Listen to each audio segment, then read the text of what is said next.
నమస్తే అండి, మీ పేరు? పుల్లయ్య. పుల్లయ్య. పుల్లయ్య గారు, ఇప్పుడు మీరు ఎక్కడికి వెళ్ళొచ్చారండి? దొద్ది వేసిన సార్, దొద్ది వేసిన.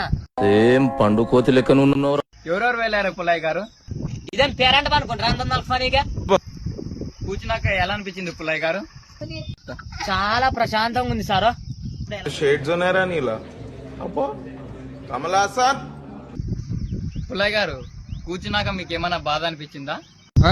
కూర్చునే ముందర కొంచెం కట్టుకుని కూర్చున్నాం, అదే బాధకరం. పెద్ద సమస్య వచ్చి పడిందే. పుల్లయ్య గారు, కూర్చున్న తర్వాత జోరుకు వచ్చిందా గట్టికి వచ్చిందండి? అదే నేను రాత్రి కొంచెం మటన్ తిని వచ్చిన, అదే గట్టిగా వచ్చింది కొంచెం మటన్ తిని వచ్చిన, అదే గట్టిగా వచ్చింది కొంచెం. గవర్నమెంట్ మీరు ఏమన్నా అడగాలనుకుంటున్నారా పుల్లయ్య గారు? ప్రతి ఇంటికి ఇలాంటి లోట ఇవ్వాల్సిందని కోరుకుంటున్నా గవర్నమెంట్.